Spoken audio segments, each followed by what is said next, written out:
Hello everyone! How are you guys? Kumusta po kayo? This is your fellow Red Talker servant of our Lord Jesus, your sister Marie Owamil, and I'm one of the volunteer speakers here in Red Talks. We are happy to once again welcome you all here in our blessed Divine Kwentuhan. Red Talks is a storytelling conversational Bible study. We bring the Word of God into your home. Our humble prayer is for each of us, all members of the families, to be a developed, anointed storyteller of God's goodness, where the first ministry ground of conversation is your respective homes. For tatay and nanay, ate and kuya, including yung mga aunties natin, uncles, BFFs, extended spiritual families, to make it a habit, make it part of their daily lifestyle, to include Jesus in your daily conversation at home, actively talking to Him and experiencing His love in your daily life. Our kwentuhan is available YouTube, Spotify, TikTok, Instagram, and also Facebook. Tonight, mga kapamilya, kapatid, kaibigan, mga netizens, we are launching a brand new series. We praise God because He's generously pouring series and series of best messages from the Holy Spirit through the Tatay of Red Talks. Our title for this month is The Gift. The Gift, regalo. That's right. We are going to talk about the best gift that you and me has ever received. Ang regalo ay isang bagay na ibinibigay ng buong puso at walang hinihiling na kapalit. Ngunit sa sangkatauhan, alam niyo naman, especially in modern times, ito po ay naiiba na sapagkat most of the time, we want to receive gift, but we expect also something in return, or vice versa. The concept of gift in the Bible is so much different, and we will unpack a deeper meaning of this word in the perspective of our Lord Jesus Christ. For this episode, the first episode of this gift series is the gift of salvation. That's right, gift of salvation. Call on all members of the families. Let's gather in one space so that we can experience the presence of God. For this episode, our tatay of Red Talks is going to be our main speaker, Pastor Willie Chua. And with me is my beloved husband, Brother Mel Owamil. The perspective of a pastor, the perspective of a husband, the perspective of a man, aligned in the will of God, we will define the gift. This is Red Talks.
Tayo po yumuko at manalangin. Amang banal, salamat po sa gabing ito. Salamat po sa pagkakaloob mo sa amin ng opportunity to learn more about your gift to every one of us. We offer this prayer, Panginoon. Salamat sa gift of salvation na aming tatalakayin sa oras na ito. Lord, bigyan mo po kami ng wisdom, bigyan mo po kami ng sapat na kaalaman upang mai-discuss namin ito nang naaayon sa iyong kalooban, Panginoon. Bigyan mo po ng wisdom yung mga nakikinig sa amin. Sana po ay lubos naming maintindihan ang mensahe na bibigay mo sa amin. Gamitin mo ang iyong mga lingkod na magkaroon ang bawat isa ng wisdom upang maibigay namin ang aming best sa gabing ito. Lord, thank you very much. In Jesus' mighty name, amen.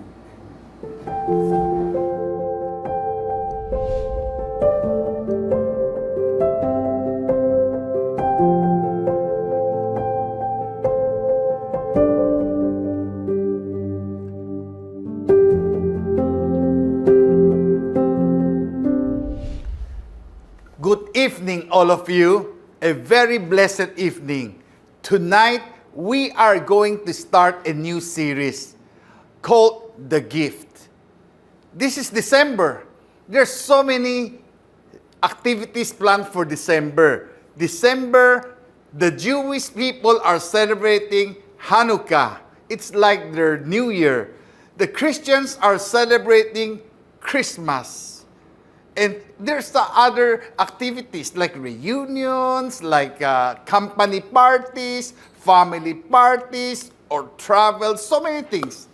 Personally, this will also be the month I will be celebrating my wedding anniversary. Now, Sister Rose, tell me, when we talk about year-end or Christmas, anong mga naisip nyo kaagad? Siyempre, Pastor, regalo. Nag-iisip din ako ng mga bagong plano. At kung ano yung mga naging plano kong successful for the year. At Right. ano rin ang mga pwedeng hindi ko nagawin for next year. Kayo naman, Brother Mel. Ako, Pastor, year-end, inaalala ko yung mga nagawa ko nung January, February, something like that, no? So, kung ano pa yung mga bagay na pwede kong gawin, na i-apply ngayon, na hindi ko nagawa, na i-apply ngayong darating na bagong taon. Now, what about Christmas? Pag Pasko ang pag-usapan natin, anong naisip nyo? Ako, Pastor, sa yung pagka-Christmas, siyempre, ang concern ko ngayon, may mga tao ko na na magbibigay ako ng bonus sa kanila. So, iniisip ko ngayon kung sapat ba yung naipon ko para sa bonuses nila. Yan. Yeah. You know, meron akong isi-share na kwento, no? Personal yun. Actually, this will be the first time I'm going to share it publicly. You know, my mother, the one who adopted me, lived up to 90 years old. In the last 3 years of her life, she suffered from dementia. Actually, pati ako hindi na kilala eh. Ang tanging nakilala ng tao, isang tao lang, si Sister Cherry. Dahil busy po ako, ngunit ang aking may bahay, si Sister Cherry, matyaga yun. Parating inaalagaan at araw-araw, pinapanalangin at sinesharean ng gospel. So nung nalaman ko, sabi ko, ba't isisharean mo ng gospel? Believers na siya. sabi, inexplain ni Sister Cherry sa akin, Han, dahil nakalimutan na niya. May demensya eh. So, ang trato ko sa kanya, bawat araw, bagong pagkakataon, isharean. Bukas, paggising niya, makalimutan niya. New beginning. So, I will share again. There's nothing to lose. So, I was very touched by that, no? Pero ever since my mother started to have dementia, so hindi niya makilala yung mga tao. So medyo naging madalang po ang bisita ng mga kamag-anak namin sa bahay dahil maring iniisip nila, sayang oras, pupunta tayo, hindi naman tayo kilala, hindi niya matatandaan. So bakit ba? So the last 3 years of my mom was very sad, very lonely, although my mother at that time did not know how to be sad, no? Kasi wala dementia eh. Kami naawa ko sa kanya, wala man lang bumisita sa kanya. But on her 90th birthday, which turned out to be her last birthday, no? But on her 90th birthday, tumawag yung mga kamag-anak ko, uy, birthday ng mama mo, 90th. We need to have a celebration. So magdadala kami ng mga pagkain din, contribute, we'll have a good party. Sabi ko, sure. Lahat sila, Chinese eh. Lahat sila nagsuot ng pula. At that time, wala pang red tox eh. Ho? That's many years ago. Wala akong, I very seldom wear red. So bumili pa ako ng damit pula. And so when they came, ang daming mga pagkain, ang ingay nila, ang dami nila eh. That was the time when we were still renting a house. Dalong palapag po yun. My mother was staying in second floor. May caregiver po siya. And then, yung dining area namin nasa ground floor. Dumating ang mga kamag-anak, kwentuhan, kainan, picture taking, ganun. Nung pagkatapos nun, uwi na sila. Sabi ko, teka. Di ba pumarito kayo dahil sa birthday ni Mama? Why don't we go up to her room and at least sing for her and greet her? So, they were parang, ang reaction nila, kailangan pa ba? Sabi ko, akala ko yun ang dahilan, ba't pumunta kayo? So, they went up very briefly. Wala pa yatang 5 minutes eh. Ay, ama, kumusta ka na? Ganon. And then just greeted her happy birthday and sing one birthday song and then umuwi na. Nalungkot po ako. Dahil naisip ko po na ito, 90th birthday ng aking ina. Ginamit niyo lang bilang excuse, bilang palusot para magdiriwang. For celebration, for reunion. And yet, it never crossed your mind to even honor her and visit her. The attention should have been on my mother, whether may dementia man siya o wala, and not on the food, on the gathering, on the kwentuhan, on the reunion. So, I felt very bad for my mother. Thankfully, wala siyang kamalay-malay. But then, let us take a look at Christmas. Christmas is a time of celebration na God gave us His Son. Yes, I understand. Historian tells us, actually, the real birth of Christ was not in December. But it does not mean dahil hindi nangyari sa December, wala ng Pasko. Since hindi po natin alam ang tunay na araw niya, at least we pick one day out of the whole year to celebrate, to commemorate the fact that Jesus came. It doesn't matter when. You don't discount that simply because hindi mo maset ang birthday. Parang isa sa inyo, di ba? Meron akong kaibigan dahil nakalimutan na ng magulang niya sa dami ng kapatid nila kung kailan talagang birthday niya.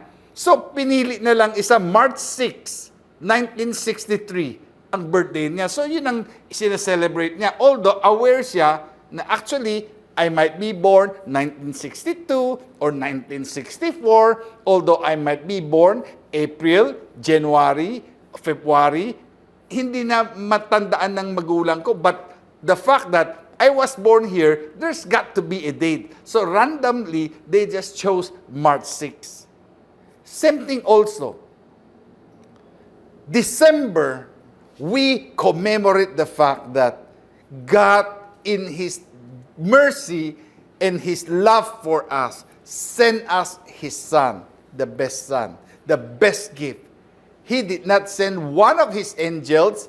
He did not send 1,000 of His angels to do the job. He sent His one and only begotten Son. And yet, we are all excited about Christmas. We are all busy with Christmas. How often do we make the birthday celebrator, the birthday celebrant, the center of the celebration? We are all busy that we don't have time to spend more time in prayer talking to Him, to spend more time thanking Him, to spend more time just reflecting and meditating on His Word. We are busy with parties, with reunions, with gift givings, or like what the bosses will do with the year-end bonuses, year-end assessment, or corporate activities. What about the reason for the season? Have we overlooked them? Have we forgotten them? Have we left Him out of the celebration, just like my mother was left out of the celebration? That is, for me, that was very sad. And yet, that is the state of the condition of the churches, the condition of the believers, and the condition of our world. We all celebrate Merry Christmas. Is Christ even in your Christmas? Or you are just using that as an alibi to celebrate, to have a good time? I pray this Christmas will be different.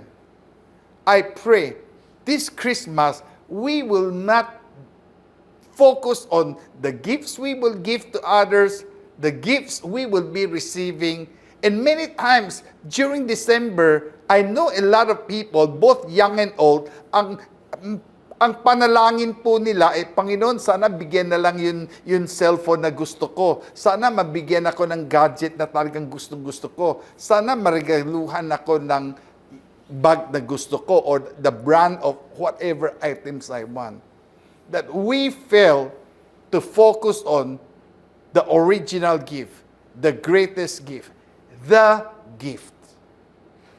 And tonight, we want to look at that.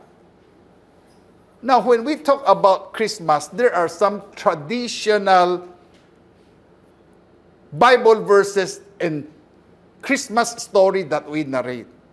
But tonight, I want us to focus on the main thing. Let the main thing be the main thing.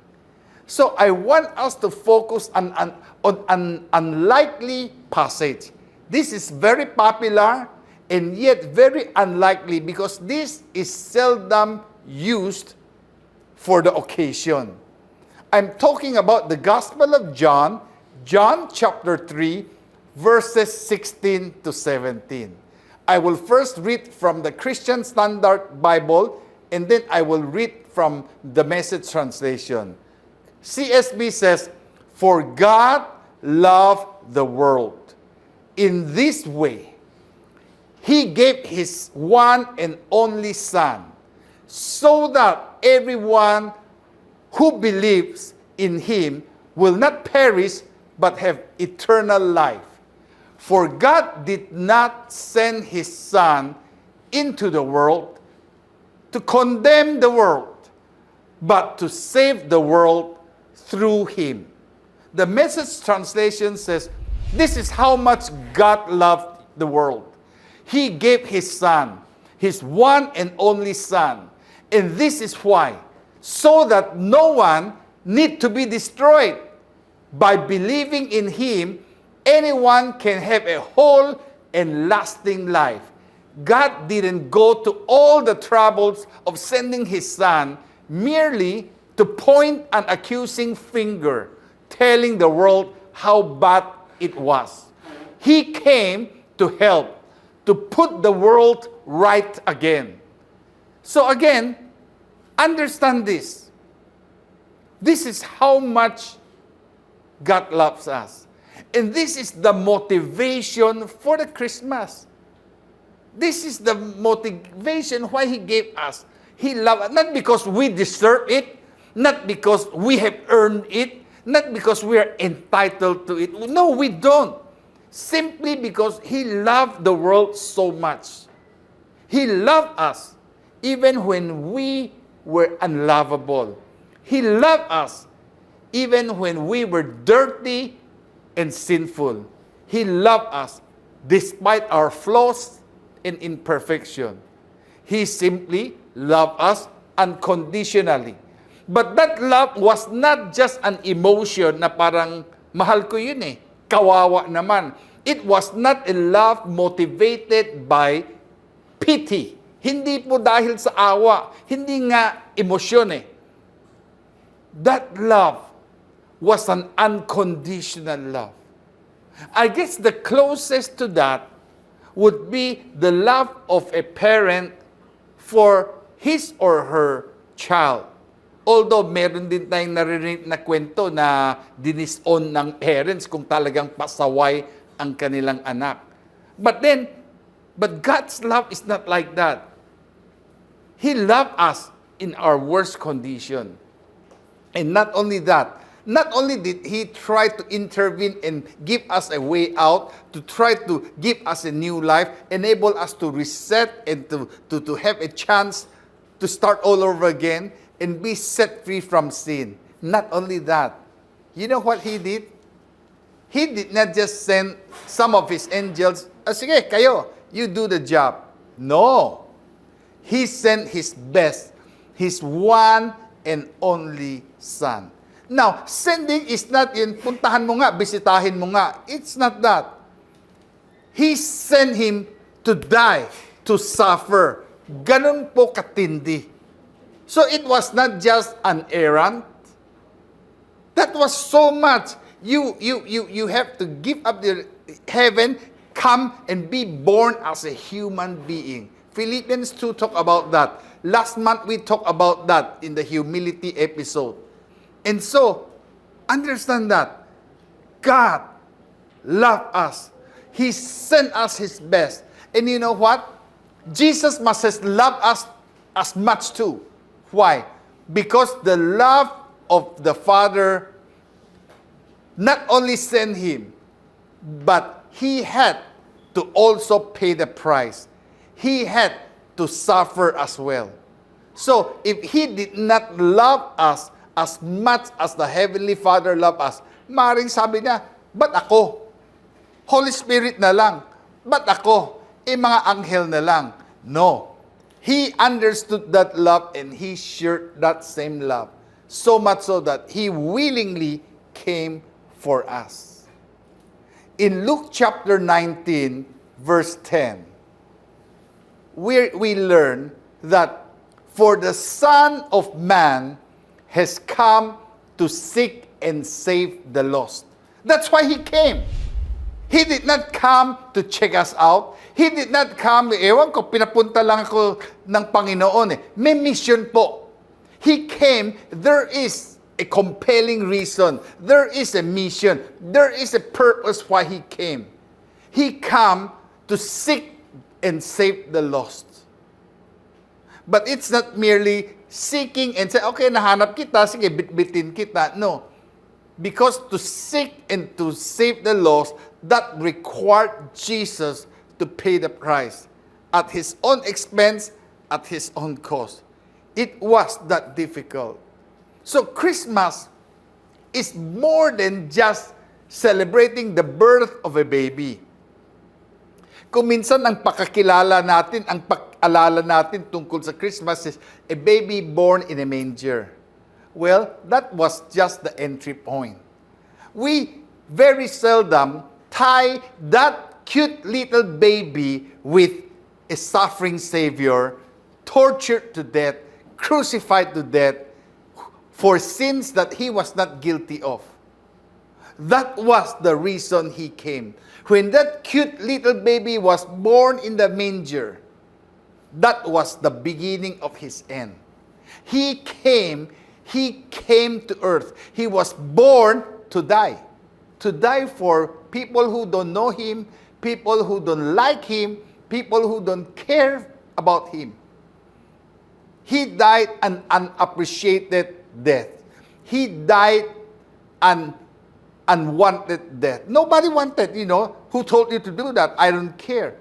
And yet, that's how much he loves it. I remember, Brother Mel, when I was in high school, sometimes, may mga barkada eh. So, I would stay in school so long. So, kung minsan naman, after school, maglalakwatsa kami. And then, magyayahan. So, kakain kami sa labas. In that time, wala pa naman cellphone, no?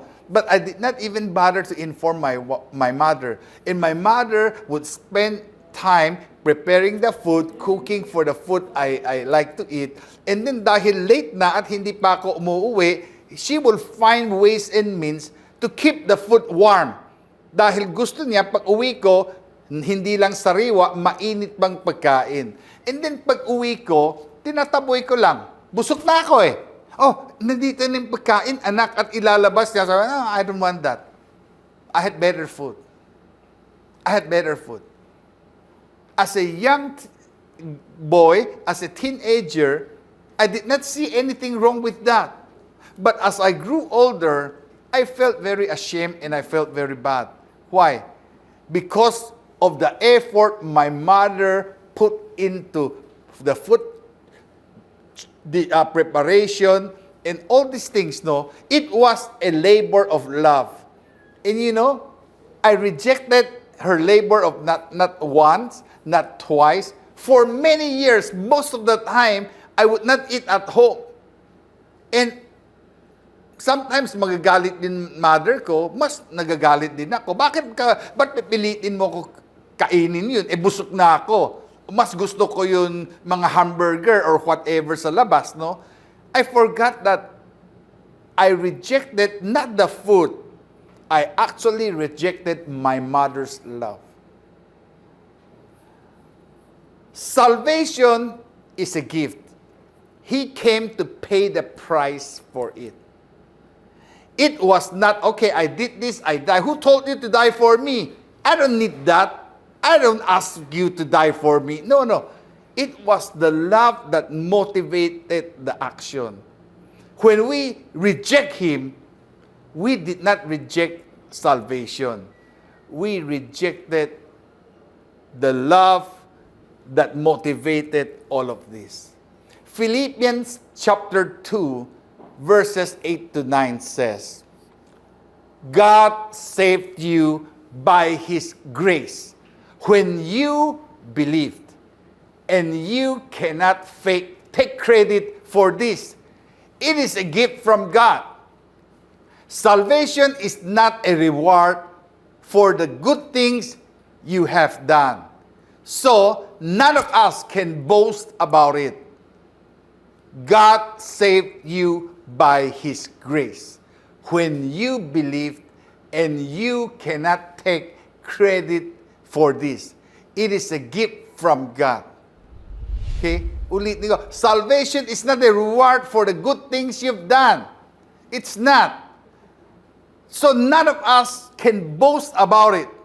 The Message translation says, saving is all His idea and all His work.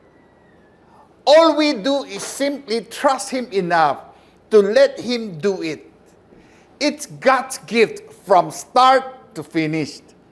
We don't play a major role. If we did, we would probably go around bragging that we've done the whole thing. No, we neither make nor save ourselves. God does both the making, and the saving. So understand this. This whole thing is God's idea. We did not ask for the gift. God, in His love and mercy, says they need saving. Why? There's no way they can save themselves. Why? Because human being, they are the cause of the problem. Pasaway sila eh. So, who will save them? How can they save them from themselves? There's no way. They need outside help. But anybody who wants to help should be in a position to help them. Are they holy enough? Have they not sinned enough? And so, God felt that the only person qualified would be my son. And that's why he was sent to save them. Understand that. The great effort, the great sacrifice that went into this gift. I pray that tonight, in this Christmas, you will not reject this gift. This is not about His suffering. This is all about you. This is not all about the occasions or the Christmas, so-called Christmas. This is all about the love of God for us.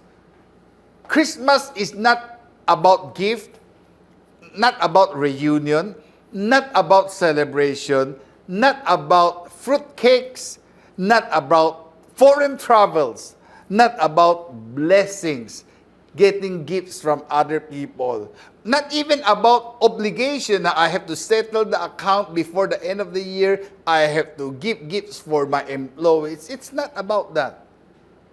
Christmas is all about the love of the Father for us. We don't deserve it. We will never deserve it. But God had an idea. I just want to overwhelm them. They need saving. So God cooked that up. God thought of that. God said, the only way they can be saved is I sent somebody who is qualified to pay for their price. And so, Jesus was given to us. This Christmas, I pray that our focus will be the Lord Jesus Christ. This Christmas, I pray that you make time.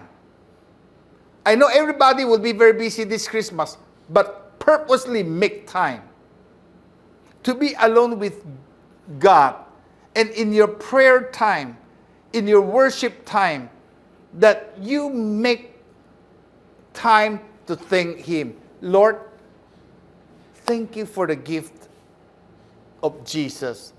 Thank you for the gift of salvation. Thank you for loving me.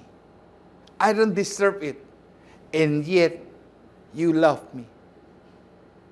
I don't want to let you down. I want to receive this precious, precious gift. When we receive a gift, it's a gift eh, kaya libre. You don't have to pay for it. But just because it is free does not mean to say it is cheap. Hindi porket libre, libre lang yun eh. Di ba tayo sa mundo, no, kahit sa corporate world, kapag nagpipili tayo ng mga corporate giveaway, pinipili natin mukhang maganda, mukhang mamahalin, pero actually, mura lang, pipitsugin lang. Kasi pamimigay ko lang naman eh.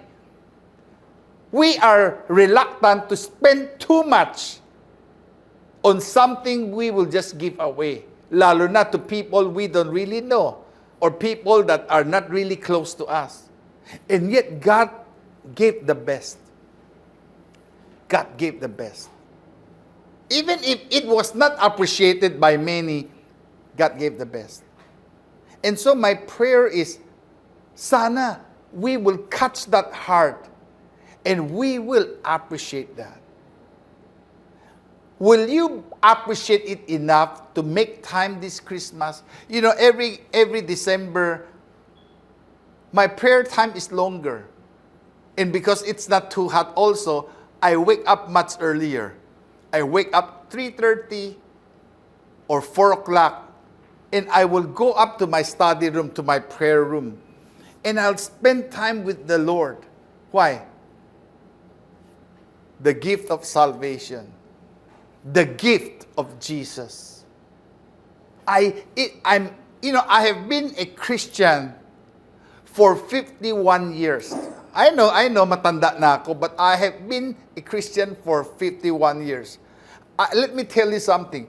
The longer I live, lalo kong naiintindihan at na-appreciate yung sacrifice, yung pagmamahal sa akin ng Panginoon, yung pag-ibig ng Panginoon sa akin. The more it has impacted me, the more I get emotional. Yeah, dati Christmas, Merry Christmas. Now sometimes, I would biglang break down to tears and then Sister Sherry said, "Are you okay? What's wrong with you?" I said, naisip ko, ang pagmamahal ng Panginoon sa akin. Now, I'm not trying to be super spiritual. Kami-kami lang. I'm overwhelmed by that love. Lord, I don't deserve it. I actually did not even deserve to die, but you preserved my life and then you just gave me your son. You would not let me be aborted, and yet, you allow your son to suffer for me? That thought is overwhelming.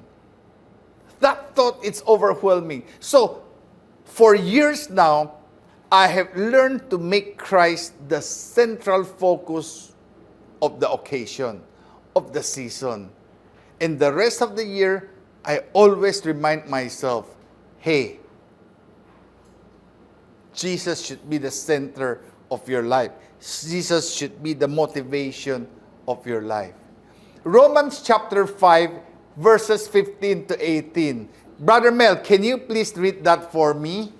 Romans chapter 5, verses 15 to 18. But there is a great difference between Adam's sin and God's gracious gift. For the sin of his one man, Adam brought death to many, but even greater is God's wonderful grace and his gift of forgiveness to any through his other man, Jesus Christ. And the result of God's gracious gift is very different from the result of that one man's sin. For Adam's sin led to condemnation, but God's free gift leads to our being made right with God, even though we are guilty of many sins. For the sins of this one man, Adam, caused death to rule over many, but even greater is God's wonderful grace and his gift of righteousness for all who receive it will live in triumph over sin and death through his one man, Jesus Christ.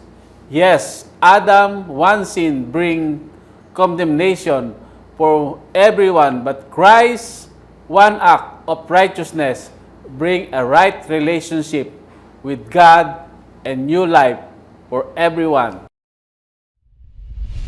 And now, I want to read from a very a different version, but this one, it will highlight something, no? That salvation is really a gift, no? Not only that, it is free gift. Allow me to read from the English Standard Version, ESV, of the same passage. It says, "But the free gift is not like the trespass. For if many died through one man's trespass, much more have the grace of God. And the free gift by the grace of that one man, Jesus Christ, abound by many. And the free gift is not like the result of that one man's sin. For the judgment following one trespass brought condemnation, but the free gift following many trespasses brought justification. For if, because of one man's trespass, sin reigned through that one man, much more will those who receive the abundance of grace and the free gift of righteousness reign in life through the one man, Jesus Christ. Therefore, as one trespass led to condemnation for all men, so one act of righteousness leads to justification and life for all men. In other words, this version keep highlighting salvation as free gift, free gift, free gift, free gift. Repeatedly, the term free gift was mentioned. Why? Because salvation is a gift. It's not our right. It's not our entitlement. We don't deserve to be saved. And yet it is a gift. The least we can do is humble ourselves, acknowledge our need for salvation, and receive the gift. Salvation is a gift. You know why we are giving gifts during Christmas? This is man's limited attempt to reenact, to reflect the gift that God gave humankind. Parang ano ba? To commemorate, so we do that again in our own little way, in our own cheap way, in our own tangible way.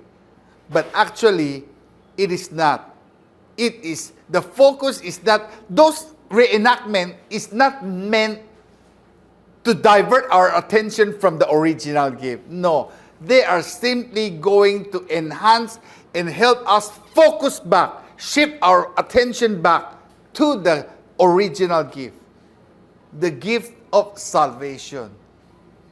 Mga kaibigan, have you received that gift? Yes, you don't have to apply for it. Yes, you don't have to demand for it. Yes, you don't have to earn for it. But a gift, kahit na nakatagda sa pangalan mo, I will never be your gift unless you receive it and you open it. Jesus died for all of us. But not everybody is enjoying the benefit of that gift. Because not everybody received it. I remember, many years ago, I visited a friend's family sa Nueva Ecija kasi may piyesta daw sa kanila. So, bumisita po kami. And then, nung paalis na kami, the wife gave me a gift. Nakabalot po. Dahil maganda po ang wrapping, nahihinayan naman akong buksan. So, pag uwi ko, tinago ko lang. Si Sister Cherry, baliktad yun. Very practical si Sister Cherry. Ako, very sentimental. So, kapag may regalo, tinatago ko. Lalo na kung maganda ang balot. Kaya yung mga kakilala kong friend, yung mga barkada ko, kilala nila ako eh. Binibigyan ako ng regalo, nakabalot sa supot o nasa plastic lang. Sabi niya, alam ko, hindi mo bubuksan na ito. Yung isang friend ko, si Edgar, ang ginagawa po niya, nakabalot. Ibibigay sa akin, happy birthday, Merry Christmas, or whatever occasion. Then, before tanggapin ko, sisirain niya. Sabi ko, ba't sinira? Alam ko, kung hindi ko sinira, hindi mo sisiraan, hindi mo bubuksan eh. My daughter learned the hard way also. My daughter, the first time she went to Japan, alam niya, I collect and I love ceramics. Meron siyang puntang isang lugar, napuntahan isang kiosk na they handcrafted. So she was able to choose a design, a handcrafted, handmade ceramic teapot and teacup for me. Not only that, meron dedication in Japanese, which I read, I read Japanese, I read Chinese, I read Korean. So, give it to me, written for me, dedicated for me. And she was so excited. She said, Dad, open it. Japanese pay attention to their wrapping. Yung packaging sa mga Hapon, napakahalaga. So, they really pack it so nice. Hindi ko kayang buksan. Why? Because the gift was so beautifully wrapped. 4 years later, my daughter one time, naalala po niya. At tinanong niya, Dad, hindi ko pa nakikita ginagamit mo yung teacup. Ang tanong ko po, anong teacup? Sabi niya, yung bili ko sa'yo. Sabi ko, wala naman ah. Sabi niya, anong wala? Nung first trip, no, yun actually, mahal yun eh. Yung budget ko, talagang ginastusan ko yun para sa'yo. Sabi ko, wala. So, Hazel was very upset. Sabi niya, how can you say wala? Binigay ko sa kanya, then she went up to my study. She was saying, saan nilagay? Sabi ko, I don't remember that. And she looked around and finally, lo and behold, nakita niya, nasa shelf ko, naka-gift wrap pa. Sabi niya, ito, sabi ko, baso ba yun? Di ko alam eh. Binuksan niya, siya na ang nagpunit ng wrapper. Binigay niya sa akin. And sabi niya, Dad, 4-5 years hindi mo ginagamit, sayang naman. Binigay ko na sa'yo 4-5 years, wala ka pang apo. Ngayon may 2 apo na at hindi po man nabubuksan. Sabi ko, hindi kasi maganda, hindi ko kayang buksan. Sabi niya, hindi, ni-reject mo lang ang regalo ko. Kasi kung talaga, sabi ko, hindi, tinanggap ko naman, sabi ni Hazel, kung talagang tinanggap mo yun, dapat ginamit mo na. Going back to the gift I received sa Nueva Ecija, Sister Cherry will always, very practical yun eh, pupunin. Ako, unting-unti, hinay-hinay kong tanggalin yung tape, and then, itutupi ko pa yun at ibabalik ko pa yung ribbon at isusulat ko galing kaninong, anong petsa, anong okasyon at anong regalo. At tinatabi ko. Meron akong tukador na puros gift wrapper na luma, gamit na, tsaka card. One time, nag-fishing ako, pag uwi ko, nawala. Tinapon pala ni Sister Cherry. Sabi niya, storbo yun. But for me, no. I love that because I missed the focus because my focus was on the wrapper rather than the gift. Sometimes we are so fixated on the concept of Jesus comes to save me, but we never really avail. We know Jesus Christ is a Savior, but we never really avail. We did not even use it. So, 6 months later in December, Sister Cherry was cleaning the house. Nakita niya yung regalo na dinala ko from Nueva Ecija in June. Nung binuksan po niya, nagulat siya at nagalit. Ano ba to? Isang box na puros itim ang mga bagay at mabaho. Yun pala, hindi kasi sinabi sa akin eh. Ang regalo na yun ay mga pastries. Mga ensaymada. Ako naman, kasi hindi niya sinabi sa akin, pagkain ko yun, so tinago ko. Buti na lang hindi nilanggam. As a result, what? I never accepted that and I did not get to enjoy that. Dahil nung nalaman namin pagkain yun, wala na, itim na, sira na, 6 months na. How true it is when it comes to the gift of salvation.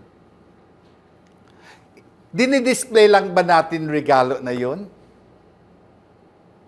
O tinatanggap natin? And we apply that. We said, Lord, I avail of this salvation. I will live a brand new life because of what Christ did for me. I do not mentally assent, but tinatanggap ko po. Ate Marie, anong masasabi mo tungkol sa regalo ng Panginoon? It's true, Pastor, no, na nandyan siya sa tabi niya. Sometimes, we undervalue the gift because it's free. We didn't realize it's so valuable.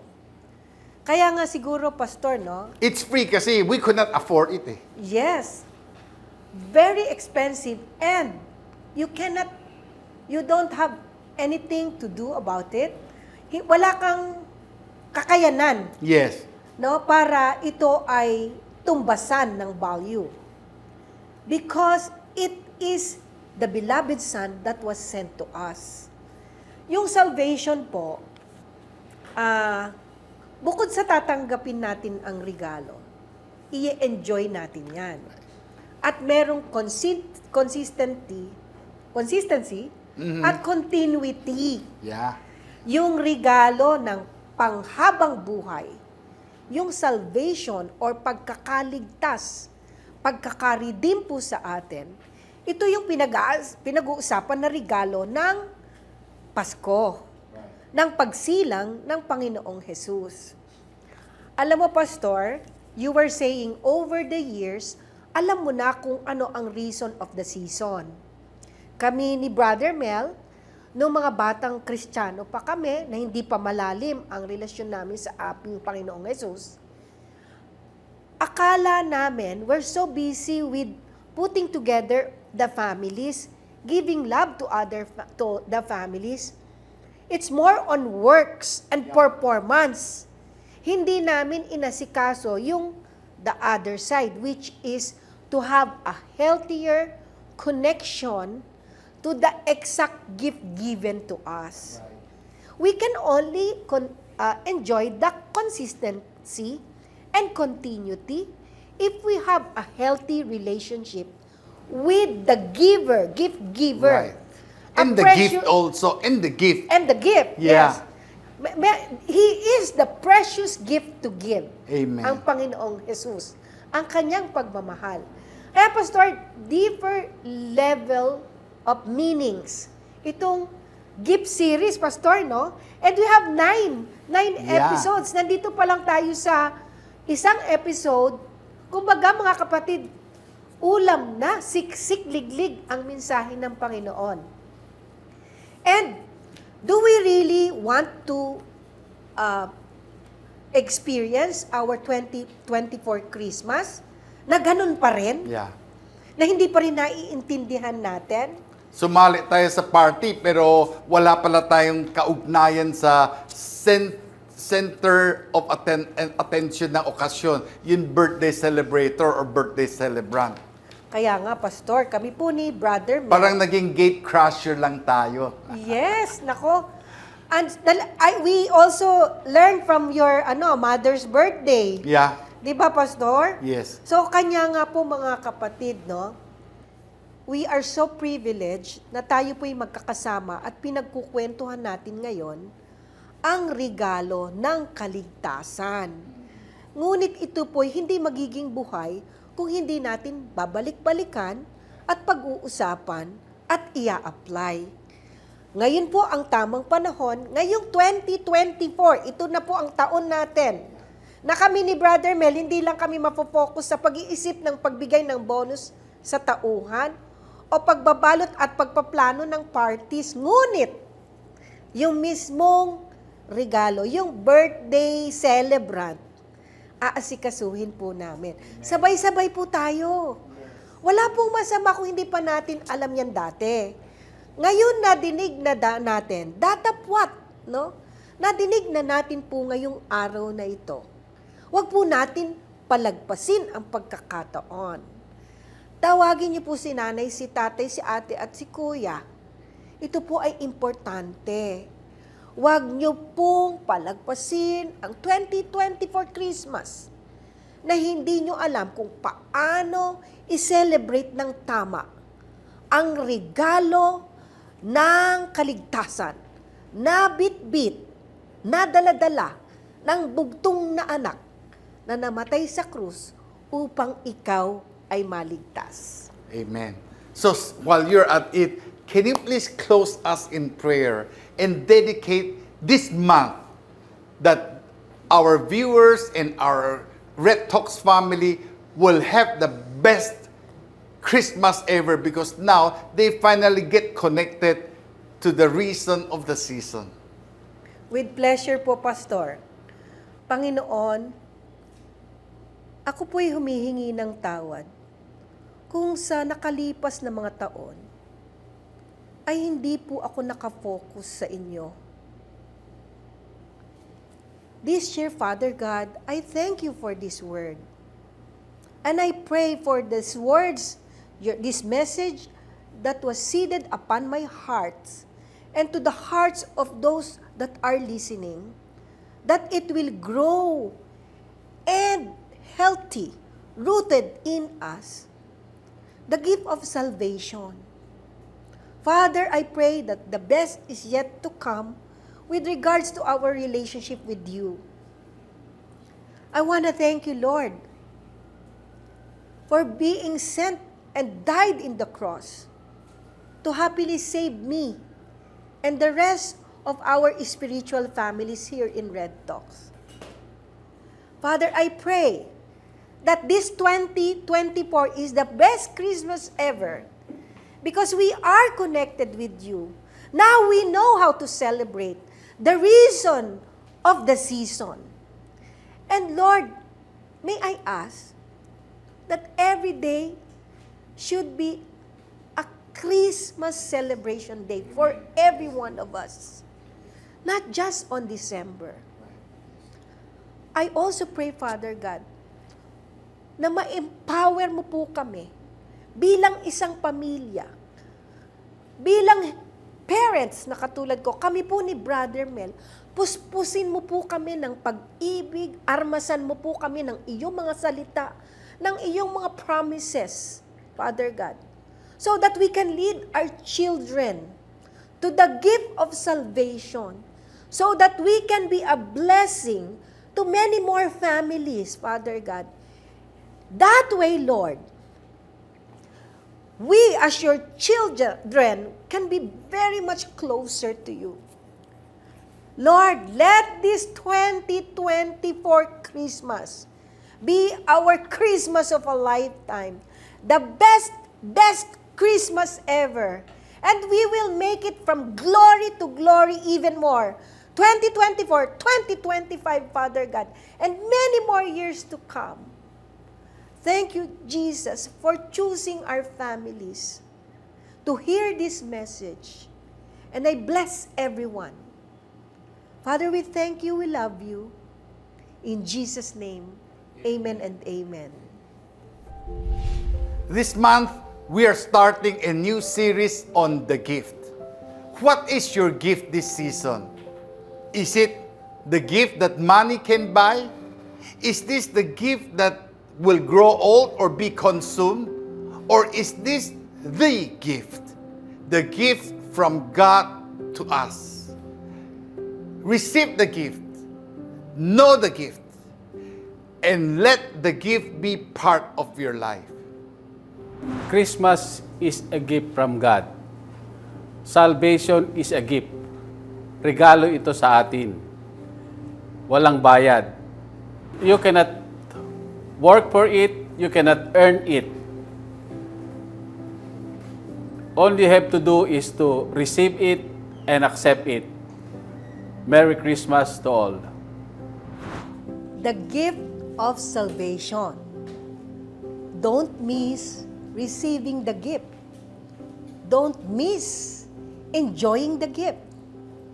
Don't miss sharing the gift this Christmas of 2024. Enjoy the reason of the season, the gift of salvation. Maligayang Pasko po sa inyong lahat. Kwentuhan po ng The Gift Series. Ito po ang abangan natin sa YouTube, sa Spotify, TikTok, Instagram, at ganun din sa Facebook. I challenge all members of the families, especially the parents. Now is the time, mga kapatid, to receive the gift, enjoy the gift, experience the gift, and let you be the storyteller of that gift. This is Red Talks.